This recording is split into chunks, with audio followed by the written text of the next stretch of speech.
Kulandzela lo msindo losoloko uqhubeka kuso kwesikole lesiphakeme ngesemhuphe high school khona ke eNgcolweni. Namhla ke litiko letemfundo liholwa ngiyo ke indvuna yetiko letemfundo livakashele sona ke lesikole kuyahlangana nebatali ukuthi ingabe ngiliphi ke likhambi lebangaphuma nalo kute ke kutawuphela lo budlangudlangu loqhubekako kulesikole. Indvuna ivetile ukuthi batali ke bate kahle ukuthi ingabe yini okubangela wona ke lo msindo. Kulandzela ukuthi ke bantwana bayaye ke bapote kubuke batali ngakho kuqhubekako ke esikolweni. Hlanganweni la ngicela namhla siphume nelikhambi ukuthi sithi isikole sethu sitazivikela kanjani.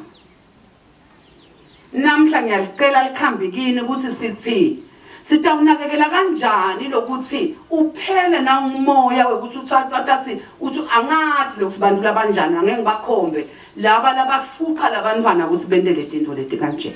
Batali ke batholile ke lithuba lokuthi nabo ke babeke ke emaphuzo abo. Kanti ke incumbi batali ke bavetile ukuthi bayasola ukuthi maningi ema-congress lafaka sandla ekutheni lesikole sibe nemsindo. Lo munye ke umtali kuze waveta ukuthi umntwana wakhe ke wamtshela ukuthi lesikole angeke sivale ngomkhuhlane we-COVID-19 kusha nesitavala amakhomanisi. Bazama ukuthi bantwana basinaka umntwana wenteka bamjikise bamsekhaya. Lo wentekabo bantwana bayedila esikolweni nebatali bathabula ngomntwana bagijima baka REO.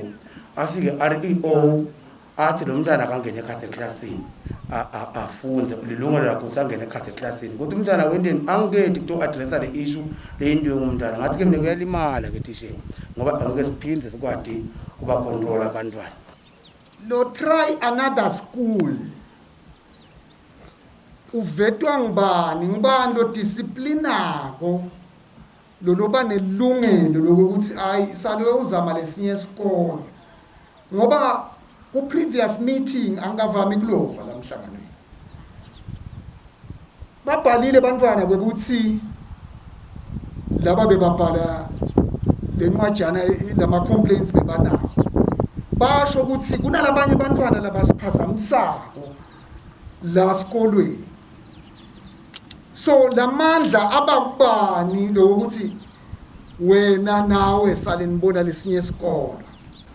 Siyathokoza ukuthi minister manathi hluphe nje asukume phansi abe nesifiso sokuthi lesikole asiqhubekele empilo ngoba nathi siyafisa ukuthi labantu abethu bafunde baqhubekele empilo.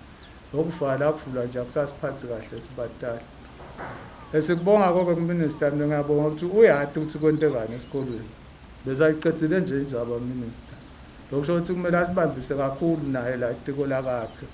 Ngoba naye engathi ayibona indzaba ukuthi kuphi lapha ikhona kulabantwana ukuze batokhona ukufundisa labantwana. Nendlunkulu-ke isibambise kakhulu ukuthi thina batali ngoba lenye isala kithi thina batali kulabantwana bethu. Ukuthi sibayala sibathini. Manje-ke lokuye kusiphathe kabi thina kubantwana.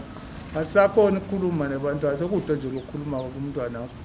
Umntwana soyakubopha kwentelokwa nekumdisciplina nje noma ngathi ufuna umdisciplina osiboshwa wena usenawe amandla okudisciplina umntwana. Indvuna ke itsite lonke ke lithemba selisele kubo ke batali ukuthi basebelisane nalo ke litiko letemfundo kanjalo nemphakathi kuthi ke batawuthola lona ke likhambi khona ke bantwana batakwati ukuthi babile esikoleni bayawufunza. Etintsabeni temsakato yeSiswati channel ngingeri Carlos ngiseNgcolweni.